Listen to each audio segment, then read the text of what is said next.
নমস্কার, এরুচর্চায় সকলকে স্বাগত। আজ পশ্চিমবঙ্গের নতুন সরকারের প্রথম বাজেট পেশ হলো বিধানসভায়, এবং বাজেটের পরেই কিছু কিছু ক্ষেত্রে শিক্ষক বা কর্মচারীর মধ্যে কিন্তু অসন্তোষ দেখা দিয়েছে। তার একটি কারণ যে তাদের আশা আকাঙ্ক্ষা কিন্তু এখনো পূর্ণতার জায়গায় পৌঁছয়নি বলে। বিশেষ করে আমি বলবো প্যারা টিচার এবং এসএসকে এমএসকে টিচার বা চুক্তিভিত্তিক অন্যান্য যারা রয়েছে তাদের ক্ষেত্রটি। এখানে শিক্ষার অধীনে প্যারা টিচারদের জন্য ৫,০০০ টাকা বেতন বৃদ্ধি করা হয়েছে। এটা একটা গ্রস বেতন বৃদ্ধি ৫,০০০ টাকা। কিন্তু এসএসকে এমএসকে টিচারদের জন্য আলাদা করে কোনো উল্লেখ নেই যে তাদের কোনো বেতন বৃদ্ধি হলো কি না। এখানেই কিন্তু অসন্তোষ দেখা দিচ্ছে এসএসকে এমএসকে শিক্ষকদের মধ্যে। প্যারা টিচারদের মধ্যেও কিন্তু একটু অসন্তোষ যে নেই তা নয়, তারা আশা করেছিলেন যে আরেকটু বেশি বেতন বৃদ্ধি হবে, তো সেটা কিন্তু হয়নি। এসএসকে এমএসকের ক্ষেত্রে উল্লেখ না থাকায় তাদের বেতন বৃদ্ধি হলো কি হলো না তাই নিয়ে কিন্তু একটা দ্বন্দ্ব দেখা দিয়েছে। কারোর মতে এসএসকে এমএসকের কোনো বেতন বৃদ্ধি হয়নি। পাশাপাশি পৌরসভার এসএসকে এমএসকের কথাও আমরা ধরব, শিক্ষা দপ্তরের তো রয়েছেই। এছাড়া মাদ্রাসা এসএসকে এমএসকে যারা চুক্তিভিত্তিক তাদের জন্য কিন্তু কোনো বেতন বৃদ্ধির কথা বলা হয়নি। তবে একটা ব্যাপার আমি এখানে উল্লেখ করব যে বাজেট লিখিত আকারে যে বাজেট পুস্তিকা রয়েছে, সে পুস্তিকায় যে লেখা রয়েছে সেখানে প্যারা টিচারদের বেতন বৃদ্ধির বিষয়ে যে কথা লেখা রয়েছে সেক্ষেত্রে কিন্তু আমার মনে হয় ওই কথাটুকুর মধ্যে এসএসকে এমএসকের কথাগুলো লুকিয়ে রয়েছে। আমি আপনাদের সামনে তুলে ধরে দেখাচ্ছি। প্যারা টিচাররা সুবিধা থেকে বঞ্চিত হওয়া অঞ্চলে শিক্ষার সুযোগের ক্ষেত্রে গুরুত্বপূর্ণ ঘাটতি পূরণ করতে এবং ছাত্র শিক্ষক অনুপাত উন্নত করতে সাহায্য করে। এদের এই গুরুত্বপূর্ণ পরিষেবাকে স্বীকৃতি দেওয়ার জন্য আমি তাদের মাসিক সম্মানী ৫,০০০ টাকা বৃদ্ধি করার ঘোষণা করছি। তাহলে দেখুন, প্যারা টিচাররা কিন্তু পশ্চিমবঙ্গের সমস্ত স্কুলে রয়েছে। পিছিয়ে পড়া শুধুমাত্র নয়, এই যে পিছিয়ে পড়া অঞ্চল কথাটি উল্লেখ রয়েছে, আমার মনে হয় এখানে প্যারা টিচারদের সঙ্গে এসএসকে এমএসকে টিচারদের গুলিয়ে ফেলা হয়েছে।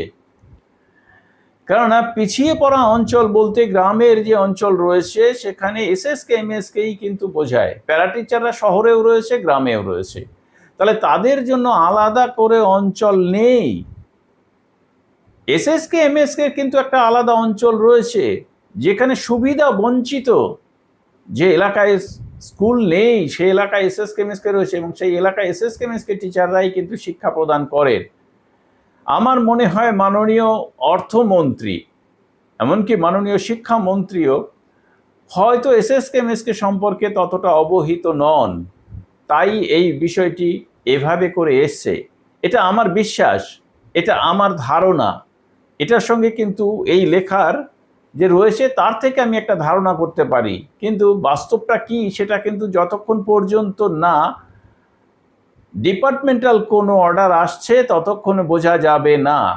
আর এর পরেও কিন্তু বাজেট আলোচনা চলবে বিধানসভায়। সেই বাজেট আলোচনায় প্যারা টিচার বলতে কাদের বোঝানো হয়েছে সেই বিষয় নিয়ে যদি কেউ কোনো এমএলএ অথবা মন্ত্রী এ বিষয়টি আলোচনা করেন, তাদের যদি এই বিষয়টি অবহিত করা যায় তাহলে বোধহয় কয়েকদিনের মধ্যেই বিষয়টি ক্লিয়ার হয়ে যাবে যে প্যারা টিচারদের বেতন বৃদ্ধি এটা কি শুধুমাত্র প্যারা টিচার নাকি এসএসকে এমএসকে টিচারও এর মধ্যে অন্তর্ভুক্ত রয়েছে।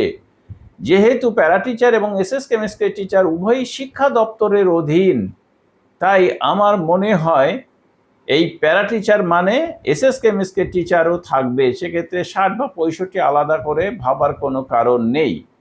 কিন্তু এটাই যে সত্যি সেটাও তো আমি জোর দিয়ে বলতে পারছি না, তাই কয়েকটা দিন অপেক্ষা না করলে কিন্তু এই বিষয়টি এখনো ক্লিয়ার হবে না।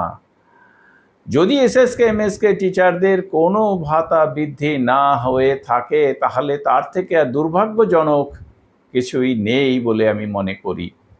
তো আমি আশা করব এর পরে অবশ্যই মাননীয় শিক্ষামন্ত্রী, মাননীয় অর্থমন্ত্রী এদের সঙ্গে সাক্ষাৎ করে বিষয়টিকে উত্থাপন করার ব্যবস্থা করতে হবে। প্রয়োজনে মাননীয় মুখ্যমন্ত্রীর সঙ্গেও এই বিষয় নিয়ে আলোচনা করা যেতে পারে। তো যাই হোক, সেটা ভবিষ্যতের ব্যাপার। বর্তমানে যা দেখা যাচ্ছে সেটি হচ্ছে যে প্যারা টিচারদের 5,000 টাকা বৃদ্ধি হলেও এসএসকে এমএসকে টিচারদের উল্লেখ না থাকায় এসএসকে এমএসকে এর শিক্ষকদের মধ্যে একটা হতাশা কাজ করছে, আর এটাই স্বাভাবিক। তবুও আমি আশা ছাড়তে রাজি নই, তাই বলছি যে ভবিষ্যতে হয়তো ডিপার্টমেন্টাল যে অর্ডার বেরোবে তাতে প্যারা টিচারদের পাশাপাশি এসএসকে এমএসকে টিচারদের কথাও হয়তো উল্লেখ থাকতে পারে। যদি থাকে ভালো, না থাকে সত্যিই সেটা দুর্ভাগ্যজনক রূপেই দেখা দেবে এসএসকে এমএসকে শিক্ষকদের কাছে। সকলকে ধন্যবাদ জানিয়ে শেষ করছি। ভালো থাকবেন, সুস্থ থাকবেন।